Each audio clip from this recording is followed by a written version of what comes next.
niinkö puhumaan mitään, kun täällä on niin kova tuuli. Kävin hakemaan lisää kananmunia, valkuaisia ja sitten vähän kasviksia.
Käytiin tuossa tukkukaupassa hakee vähän valkuaisia lisää, koska ne on siellä paljon halvempia. Alan preppaille sokkoja.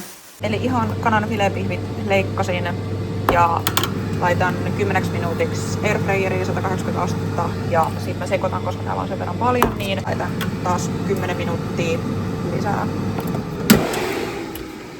Ja ihan vaan kesäkurpitsaa ja sieniä, niin paistan pannulla kypsiksi.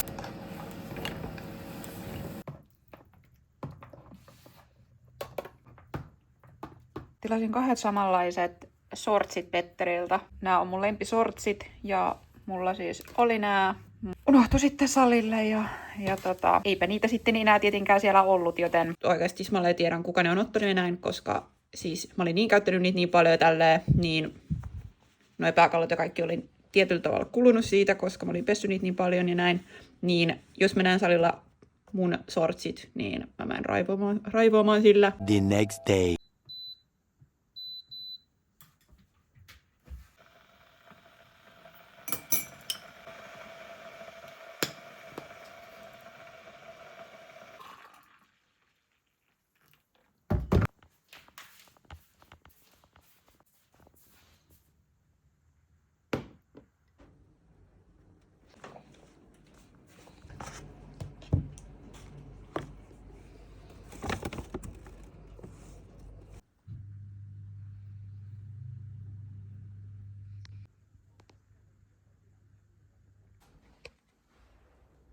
Tänään on tosi väsynyt päivä. Mä nukuin ihan sairaan huonosti, mikä näkyi kans aamupainossa. Aamupaino oli plus 1 kilo tai kilon suurempi, eli kropassa on tosi paljon nestettä ja näin. Ja muutenkin olo on ollut aika väsynyt nyt tänään. Yritin lepäillä ja kaikkea, mutta ei vaan että kävi jotenkin ihan ylikierroksilla ja kaikkea. Tänne tuli nyt ihan sikapimeätä. Nyt jaksaa kuvata uudestaan. Siis tänään on oikeasti preppifiilikset on kyllä tänään kovat, että väsymys on oikeasti tosi kova tänään läsnä. Mä lähden salille tekemään treenin pois alta. Mulla on onneksi vaan yläkroppaa. Ja sitten käyn sen jälkeen Prismassa, koska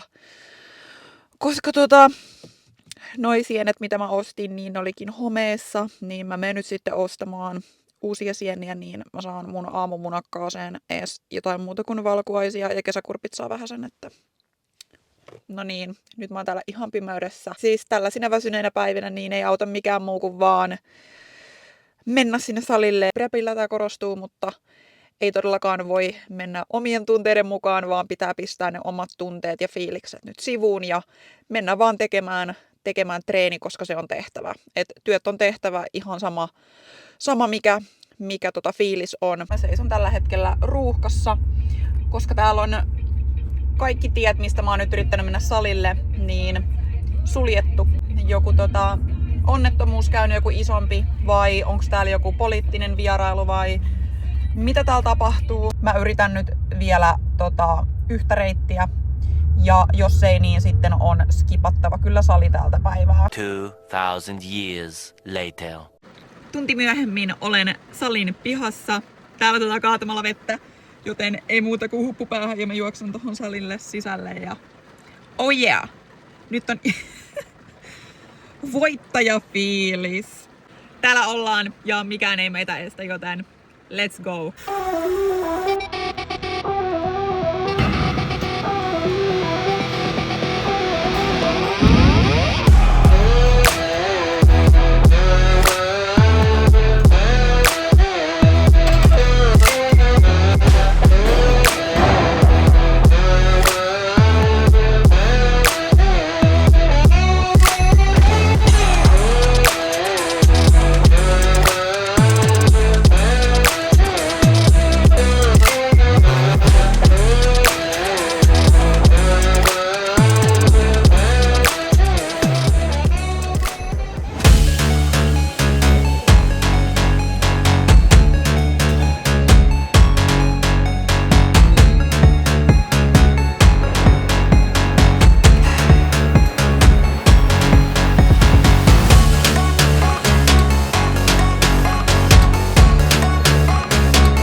Tehty ja oli siis ihan sairaan hyvä treeni ja sitten tein poseerauksia nyt tähän loppuun ja vaikka mulla edelleen toi alaselkä kipuilee, niin tänään noi poseeraukset meni niin paljon paremmin kuin eilen ja toissapäivänä ja sitellisenä päivänä.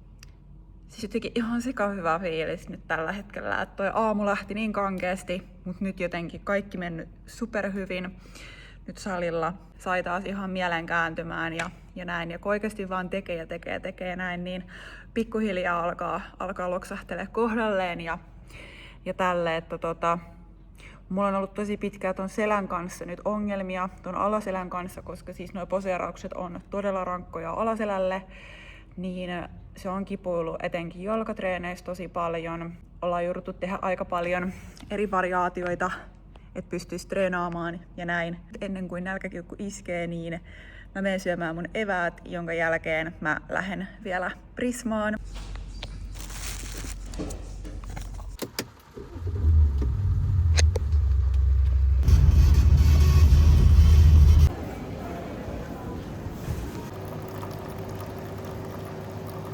Nappasin R:ltä mustan kahvin mukaan ja nyt sitten kotia kohti takaisin tonne ruuhkaan, mutta ei se mitään. Eilen kuvasin tosiaan Reloaden yhteistyövideon, niin sen editointi on vielä tänään, mutta muuten otan vaan ihan easysti. Laitettiin myös vaihetta vähän kovemmalle ja tuli ruokavalion muutoksia, siitä ehkä sitten seuraavassa videossa enemmän, mutta nyt olisi 9 viikkoa kisoihin ja oikeastaan tarkoittaa sitä, että 8,5 viikkoa kovia viikkoja, koska kisaviikon alkuviikko aina vielä menee ihan normisti, kunnes sitten ruvetaan tankkailemaan ja keventää treeneissä ja näin, niin vaihetta kovemmalle ja eiköhän me vielä kuntoon päästä. Olisi semmonen 3 kiloa about rallaa pudotettavaa, eli ei ihan hirveästi, mutta viikot menee nopeasti ja tänään nyt näytti taas plus 1 kilo, eli nyt olisi niinku 4 kiloa, mutta just suurin osa tuosta 4 kilosta on nestettä.